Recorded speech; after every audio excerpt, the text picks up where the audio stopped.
You ever see a fat motherfucker that smell like shit? It's because it is shit, dog. There's places we can't reach no more, dog. Yeah, don't, bitch and me. Because I'm at a point in my weight where if I take a shit, I gotta take a shower, you feel me? Like, I be at strangers' houses, they be worried about me. Hearing the faucet running this shit. Ken, are you okay? Yeah, motherfucker, I'm washing my ass with Head and Shoulders, okay? I'm getting in the Uber cars, they're mad at me and shit, bro. I got in the Uber, this dude looked at me, he's like, what's that smell? I had to get racist. I was like, well, you're Indian, so it could be you. I don't know, though. Wow. That was a fat fact. That was a couple fat facts right there. You doing this to yourself. Why? Why?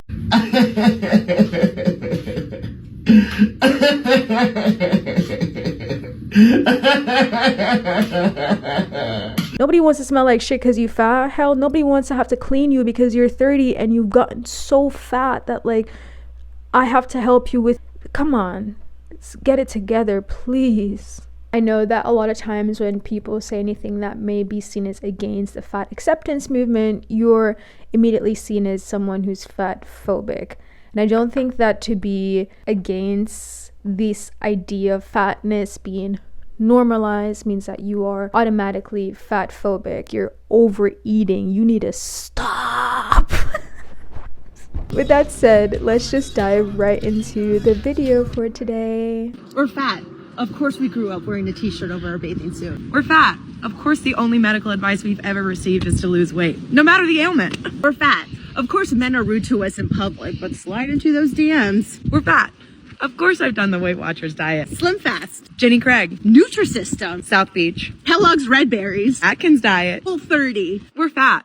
Of course we endured a childhood of internalized fat phobia, only to find fat scholarship later in life and discover that anti-fatness is rooted in misogyny, racism, colonialism, and has evolved to be a major tool of patriarchal capitalism. And we've discovered that the way to truly make everyone better and happier is to love ourselves in a way that is rebellious and authentic. Keto. I could not keep up with all the excuses they were just giving. It is the truth. When oftentimes when you're fat, you're obese, you can go to the doctor and you have a certain ailment, they're gonna say just lose weight.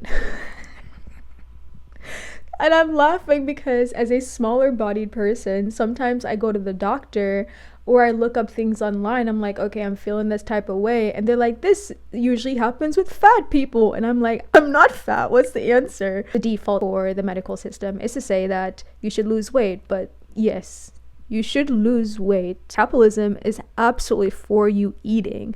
Absolutely is for you participating in the worst of it. Fast food, gluttony is literally just capitalism impacting your literal body. It's impacting your health.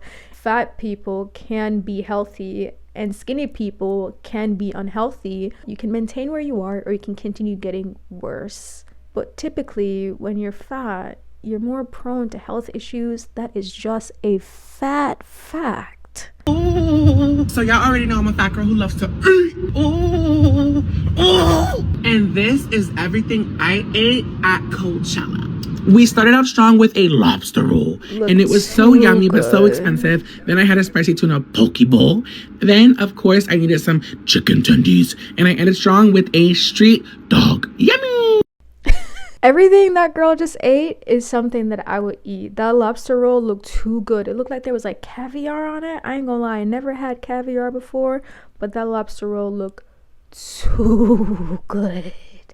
I don't think I could eat all of that in a day. Maybe I could eat all that in a day, but I know for sure I'd gain some weight because all of that, I just know I'm not someone who counts calories, but I'm very, very much so always interested in the nutritional value, whatever the hell I'm eating. Yes, I'm prone to eating the same thing over and over again, but I do not give a crap. I like what I like, okay? But anyways, back to what the hell I'm talking about here. That's a lot of calories that person just ate. And I'm sure just the way how they looking at the food, like looking up, like eating, I'm sure they ain't working out too much. They really focus on the delicious food in this life. I just know it.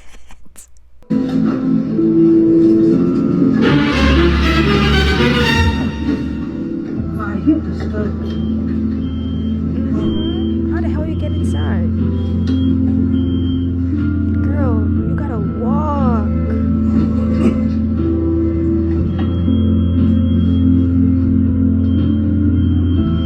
to move then.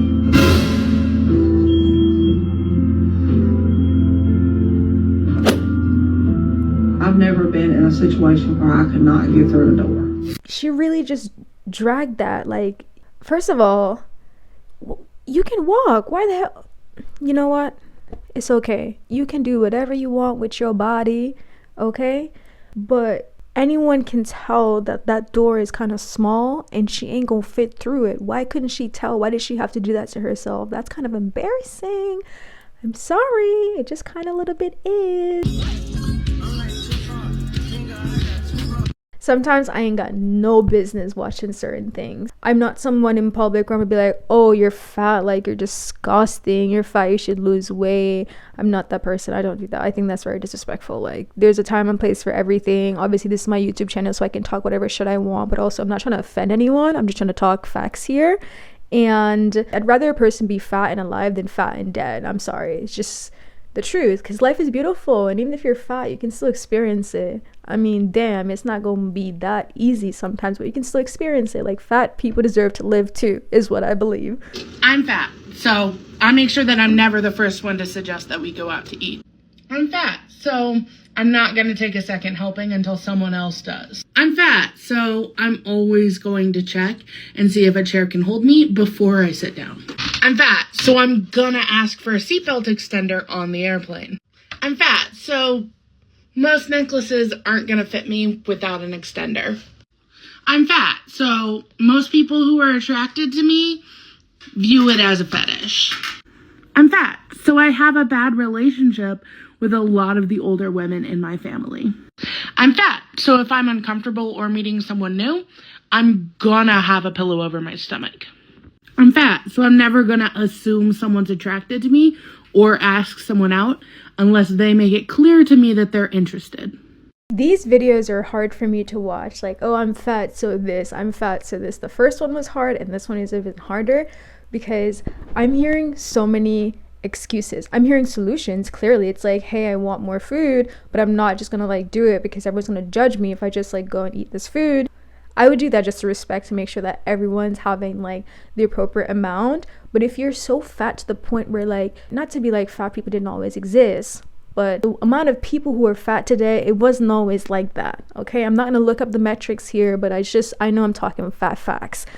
Anyways, the fact that you need to go into an airplane and get seatbelt extender, I'm not gonna lie, if I was fat and I was traveling, I'd be so scared, man. Not that like fat people shouldn't travel, but I'd be scared. Like, I'd be kind of self-conscious. I ain't gonna lie, I'd be self-conscious. I'd be like, oh shit, like I'm 3 times the weight in my suitcase, like, and I can't walk. This ain't even like, you know, like muscles that I can use too much. Nah, I would be embarrassed. I'd be kind of sad. I think fat people are prone to depression. Shit. Oh my god, stop. What are you doing? Eating a taco from Taco Bell. You really shouldn't be eating that. I shouldn't fuel my body because why? It's just not good for your health. Okay, so what? You see all these other thin people eating the exact same thing I am, yet you're targeting me? Well, yeah, because they're thin. They don't need to be told anything. Oh, so I see. You're just fat phobic, and anytime a fat person is happy living, you don't want them to be. You have to do something about it. You just have to, right? Yeah, well, guess what? I don't give a fuck. I'm gonna eat my taco. I don't think it's just fat people who get told what to do. Everyone gets told what to do. I get told what to do. Everybody gets told what to do. I'm an employee somewhere. I get told what the hell to do. I think when it comes down to bodily autonomy, it's changed so much. I think before, especially when like Obama and Michelle Obama was in office and she tried to do all these like health programs to like support the kids and their well-being, the idea was that like fatness was a problem, obesity was a problem in America. You know, you look at these Chinese kids, like they juggling multiple balls, doing crazy shit. Like us in America, we can't, well, I can read just fine, but these kids these days can't really read too well. We're all concerned for them, but skinny people get told too, it's like, oh, you're skinny, you should eat some more food. Fat people, when you're eating a certain type of food, it isn't that you shouldn't eat it, it's just that everyone knows that you're probably eating a lot of this type of crappy food all the time. So the question is, when are you going to stop? I love me some like fruit cake, like strawberry cake. I love burgers. Like I love lobster rolls. I love food. I'm not gonna lie to you. I love food a lot.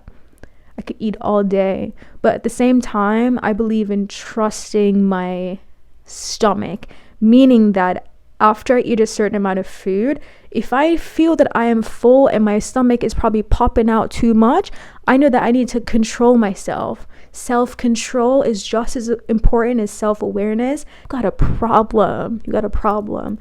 If only thing you eat is McDonald's, Taco Bell's, just really crappy food, really fast food, nothing healthy, you don't make any home cooked meals that are delicious, you don't actually exercise, take care of yourself, trust your stomach, you got a problem. And it's not fat phobia that you should be worried about. It's really not.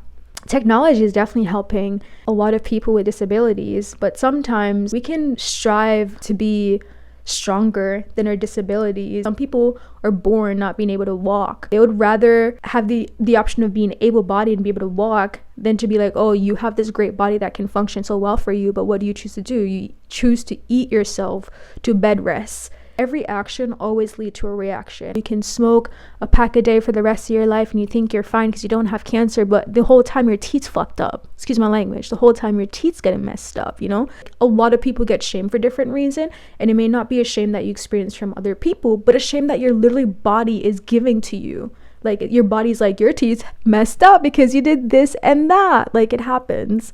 It sucks. It happens. Like no one is perfect, but for the most part, we can always do something about it. If it's not free, then you can always pay somebody. But typically, we can do a lot of things that are free. Like you can work out at home. You don't need to go to the gym.